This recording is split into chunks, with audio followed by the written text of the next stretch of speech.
Faith looks to the future. விஸ்வாசம் எதிர்காலத்தை பார்க்கிறது அப்படின்ற ஒரு டைட்டில் இன்னைக்கு. Faith looks to the future for that is where the greatest rewards are found. நமக்கு கிடைக்கக்கூடிய மிகப்பெரிய வெகுமதிகள், பரிசுகள் எல்லாம் எதிர்காலத்திலே தான் இருக்கின்றன. இன்றைய நாள் வரைக்கும் நமக்கு என்ன எதிர்காலம் அமையும் என்று நமக்கு தெரியாது. கடந்த காலத்திலே நாம் என்ன செய்திருக்கிறோம் என்பது நமக்கு தெரியும். இனி வரப்போகும் மிகப்பெரிய பரிசுகள், மிகப்பெரிய வெகுமதிகள் எல்லாம் எதிர்காலத்திலே புதிந்திருக்கின்றன. The people listed in Hebrews 11 had God's witness to their faith that one day they would be rewarded. எபிரேயர் 11ஆம் அதிகாரத்தில் என்ன பட்டிருக்கு? விசுவாசமானது காணப்படாதவைகளின் நிச்சயம், நம்பப்படுகிறவன் உறுதியுமாயிருக்கிறதுன்னு ஆரம்பித்து, விசுவாசத்தினாலே ஆபிரகாம் 100 வயசில் குழந்தைகளை பெற்றான்னு வரிசையாக விசுவாசத்தினாலே அநேகர் ஒரு காலத்திலே, எதிர்காலத்திலே நாம் தேவனிடத்திலிருந்து நற்சாட்சி பெறுவோம் என்று எதிர்பார்த்து காத்திருந்தார்கள். One day all of us who know Christ will share that heavenly city which true saints look for by faith. எதிர்காலத்திலே விசுவாசத்தினாலே எதிர்பார்த்து காத்து கொண்டிருக்கிற தேவனுடைய குடும்பத்திலே, தேவனுடைய நகரத்திலே இயேசு கிறிஸ்துவோடு சேர நாம் எல்லாரும் சேர்வோம் என்பதுதான் கிறிஸ்தவர்களுடைய நம்பிக்கை. எதிர்காலத்திலே சேருவோம் என்பதற்காக மாத்திரம் நாம் கிறிஸ்துவிலே நம்பிக்கை வைத்திருக்கவில்லை, இம்மைக்காகவும் நாம் நம்பிக்கை வைத்திருக்கிறோம். இம்மைக்காக மாத்திரம் அல்ல, எதிர்காலத்திற்காகவும். ஸோ 2 உலகத்திற்காக நாம் நேர்மையோடு வாழ வேண்டும். இயேசு கிறிஸ்து சொல்வதும் பிதாவாகிய தேவன் சொல்வதும் ஒன்றுதான். தேவனிடத்திலே விசுவாசம் உள்ளவர்களாயிருங்கள், விக்கிரக ஆராதனைக்கு விலகி ஓடுங்கள், அசுத்தமான வாழ்க்கைக்கு விலகி ஓடுங்கள். இது 3 தான். தீமை எல்லாம் பாவமே. தீமையை விட்டு விலகி ஒருவனை ஏமாற்றுவது, கொள்ளையடிப்பது, களவு செய்வது, பொறாமை கொள்வது, அகந்தையான சினத்தோடு பேசுவது, இதெல்லாம் செய்யாதீங்க. எது உண்மையோ உள்ளதை உள்ளதென்றும் இல்லதை இல்லதென்றும் சொல்லுங்கள். அதற்கு மிஞ்சினது தீமையினால் உண்டாயிருக்கும் அப்படிங்கிறார். இதை வாழ்வதற்கு என்ன கஷ்டம்? இதை வாழ விடாதபடி ஒருவன் உங்களுக்கு இடையூறு செய்து கொண்டிருக்கிறான். அதான் பிரச்சனை. அப்போ நாம் தேவனோடு கூட வாழ்கிறவர்களாக இருந்தால் எதிர்காலத்திலே நிச்சயமாக நாம் நன்மையை அறுப்போம். நிகழ்காலத்திலே நாம் நன்மையை அறுக்கிறவர்களாக இருக்க வேண்டும், நன்மை செய்கிறவர்களாக இருக்க வேண்டும். We should give thanks for these saints of old. பழைய காலத்திலே வாழ்ந்து மரித்த இத்தகைய பரிசுத்தவான்களுக்கு நாம் நன்றி கொடுக்கிறவர்களாக இருக்க வேண்டும். They were faithful during difficult times, yet we received the blessings. இன்றைக்கு அநேக மிஷனரிமார்கள் ரத்தம் சிந்தி தேவனுடைய நாமத்தை இந்தியாவிலே கொண்டு கொடுக்கவில்லை என்றால் நமக்கு இன்றைக்கு விமோச்சனம் இருக்காது. தேவனுக்காக அநேக உயிர் நீத்த இரத்த சாட்சிகள், நீதிமான்கள் சோதனை காலத்தின் போது நிலை நின்று நமக்காக சொல்லாதவர்களாக இருந்தால் நம்மால் ஒன்றும் இன்னைக்கு சாதிக்க முடியாது. இயேசு கிறிஸ்துவுடைய சீடர்கள் அத்தனை பேரும் கொடூரமான கொலையாக கொல்லப்பட்டார்கள், ஒருவர் கூட இல்லாமல். யோவான் மாத்திரம்தான் மகாபெரிய எண்ணெயை நல்லா கொதிக்க வச்சு யோவானை தூக்கி அதில் போட்டாங்க. அதை போட்டு உடம்பு பூரா வெந்து, ஆனால் மகாபெரிய அற்புதமாக ஒரு உயிரோடே வந்தார். மீண்டும் அவர் தள்ளாத வயதிலே அவர் மரித்து போனார். அவர் ஒருத்தரை தவிர மற்ற எல்லாரும் தலைகீழ சிலுவையில் அடிக்கிறது, கழுத்தை வெட்டுறது, அப்படி உடம்பு பூரா வாராக கிழிக்கிறது, மலையிலேருந்து தள்ளி விடுறது, இந்த மாதிரி கொடூரமான கொலையாக கொல்லப்பட்டார். அவர்கள் எல்லாம் இரத்தத்தை சிந்தி சாகவில்லை என்றால் நமக்கு இன்று விமோச்சனம் இருக்காது. இயேசு கிறிஸ்துவை பின்பற்றினவர்கள் எல்லாம் இவ்வளவு மோசமான சாவை அடைந்திருக்கிறார்களே என்று நாம் நினைத்தோமானால் அவர்கள் விதைத்த விதைதான் இன்று மரமாக வளர்ந்திருக்கிறது. அதிலே பல பொல்லாத கள்ள தீர்க்கதரிசிகளும் இருந்து கொண்டிருக்கிறார்கள். They saw some of these blessings afar off, but we enjoy them today through Jesus Christ. இன்றைக்கு நாம் பெற்றிருக்கிற சமாதானம், ஆசீர்வாதங்கள் எல்லாவற்றையும் அவர்கள் தூரத்திலிருந்து வேடிக்கை பார்த்தார்கள்.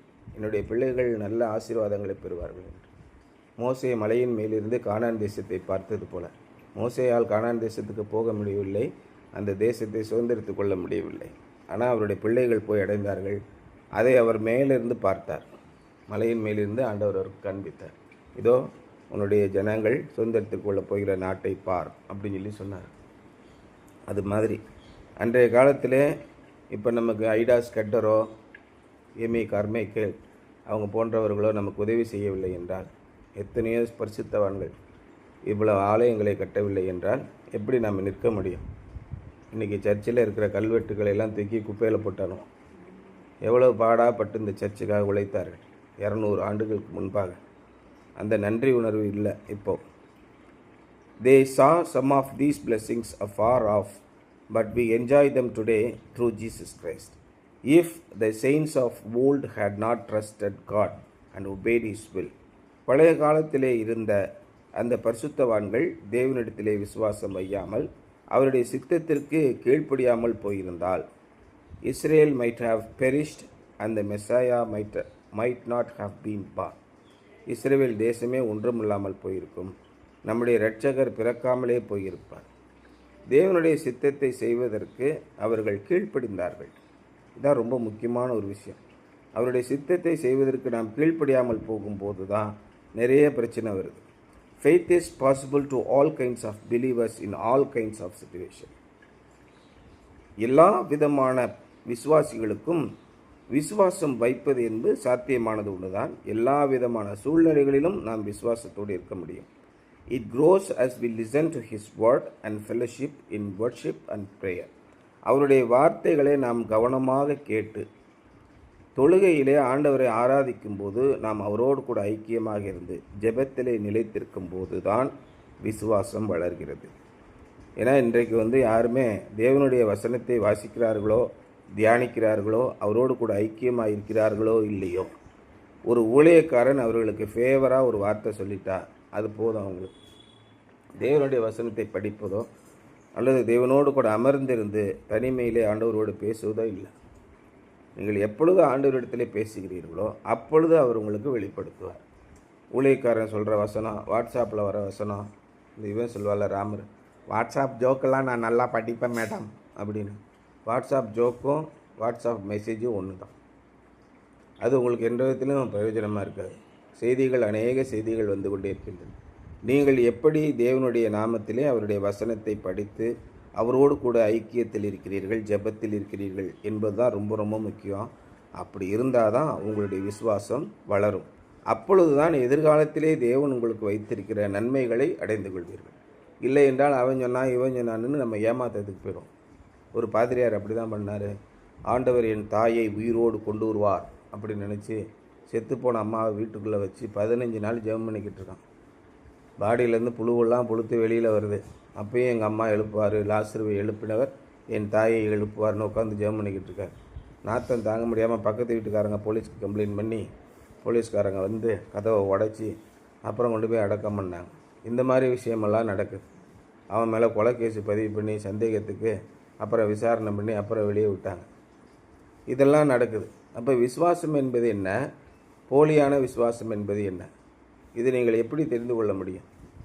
ஆண்டவருடைய நாமத்தினாலே நீங்கள் ஜெபித்து அவரிடத்திலிருந்து தெளிவான ஐக்கியத்தை பெற்றுக்கொள்ளும் போது தான் அது கிடைக்கும். இதுவே விசுவாசம் என்பது மூட நம்பிக்கையாகவும் ஆகிவிட வாய்ப்பு இருக்கிறது.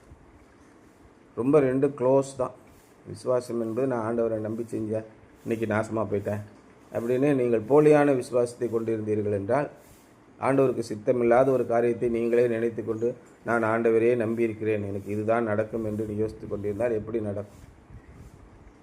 அப்போ நீங்கள் உறுதியான ஜெபத்திலே நிலைத்திருக்க வேண்டும். அப்பொழுது தான் ஏற்கனவே இருந்தவர்கள் எப்படி வெற்றி பெற்றார்கள், ஜெயித்தார்கள் என்பது உங்களுக்கு புரியும்.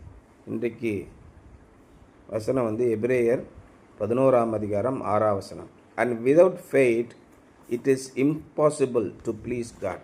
விசுவாசம் இல்லாமல் தேவனை சந்தோஷப்படுத்துவது, தேவனுக்கு பிரியமாக இருப்பது கூடாத காரியம் அப்படின்னு சொல்லி போட்டிருக்கு. Note how faith grows. விசுவாசம் எப்படி உங்களிடத்திலே வளர்கிறது என்பதை குறித்து வையுங்கள். நீங்கள் தேவனிடத்திலே ஒன்றை கேட்டு அதை அவர் செய்யும்போது விசுவாசமுடையவர்களாக இருப்பீர்கள். 11:6. விசுவாசம் இல்லாமல் கூடாத காரியம்னு போட்டிருக்கோம். அப்போ விசுவாசம் எப்படி வளரும் என்றால், விசுவாசம் உங்களால் செய்ய முடியாத, வேறு ஒருவராலும் செய்ய முடியாத ஒரு காரியத்தில் ஒரு முட்டுக்கட்டைக்கு நீங்கள் வந்துட்டீங்கன்னா, அப்பொழுது தேவன் செய்கிற காரியங்களை பார்த்தால்தான் உங்களுக்கு ஆச்சரியமாக இருக்கும். யாருமே செய்ய முடியாத காரியத்தை வாழ்க்கையில் நிற்கும்போது, நம்முடைய பணத்தால், நம்முடைய பலத்தால், நம்முடைய ஆள் பலத்தால், நம்முடைய அறிமுகத்தால் அவங்ககிட்ட சிபாரிசு வாங்கிடலாம், இவங்ககிட்ட சிபாரிசு வாங்கிடலாம் என்பதையெல்லாம் நினைத்து ஒன்றுமே செய்ய முடியாமல் போகும்ல, அப்போது தேவன் செயல்படுத்துகிறார் இல்லையா? அதுதான் விசுவாசம். அங்கே தான் விசுவாசம் வளரக்கூடிய சூழல். Note how faith grows. Make a deliberate effort today to use these tangible means to increase your faith. அப்போது இதையெல்லாம் நீங்கள் புரிந்து கொண்டு, பரீட்சையானது விசுவாசத்தை உண்டாக்குகிறது. நமக்கு சோதனைகள் வரும்போது, நமக்கு எந்த பக்கமும் தப்பிக்கிறதுக்கு வழி இல்லை என்று சோதனைகள் வரும்போது தேவன் நமக்கோடு கூட பேசுகிறார். இதுதான் ரொம்ப முக்கியமான விஷயம். எல்லாரும் எதற்காக இந்த உலக வாழ்க்கையை வாழ்கிறார்கள் என்பது நோக்கமில்லாத ஒரு வாழ்க்கை. ஏதோ பார்த்து ஒரு நல்ல ஒரு வேலைக்கு போய் பார்த்து ஏதோ செட்டில் ஆக வேண்டியதான். பணம் சம்பாதித்து இந்த உலகத்தை கவலைகள் இல்லாமல் கடந்து போவதுதான் மனிதர்களுடைய நோக்கம். இது ஒரு பக்கம். இன்னொரு பக்கம் என்னென்னா, பணம் சம்பாதித்து எல்லாரையும் விட உயர்வான வாழ்க்கை வாழ்ந்து எல்லாரிடமும் நற்பெயர் பெற்று இப்படி வாழ்கிறது ஒரு வாழ்க்கை. உங்களுடைய வாழ்வின் நோக்கம் என்னவாக இருக்க வேண்டும் அப்படின்னு கேட்டிங்கன்னா, தேவனுடைய நாமத்தை மகிமைப்படுத்துகிற ஒரு வாழ்க்கை. உங்களை பார்க்கிறவர்கள் அத்தனை பேர்களும் இவர்கள் தேவனுடைய நாமத்தை கொண்டு வாழ்ந்தார்கள், ஆசீர்வதிக்கப்பட்டவர்களாக இருக்கிறார்கள், இவர்கள் லீபனோனைப் போல் செழித்திருக்கிறார்கள் அப்படின்னு சொல்லி வாழ்த்த வேண்டும். அந்த மாதிரி ஒரு ஆசீர்வாதமான ஒரு வாழ்க்கை, நேர்மையான ஒரு வாழ்க்கை, தேவனுடைய நாமத்தை மகிமைப்படுத்துகிற ஒரு வாழ்க்கை வாழ்வது தான் நம்முடைய நோக்கம். அப்படி இருக்கும்போது, உங்களுக்கு சோதனைகள் நிறைய வரும்போது, நீங்கள் ஆண்டவரை பற்றி கொண்டு வெற்றி கொள்ளும்போது விசுவாசம் உங்களுக்கு வளர்ந்து கொண்டே போகும். அந்த விசுவாசம் எதிர்காலத்தை பார்க்கிறது. எதிர்காலத்தை தேவன் உங்களுக்கு ஆசீர்வதித்து வைத்திருக்கிறார் என்பதுதான் இன்றைய சிந்தனை.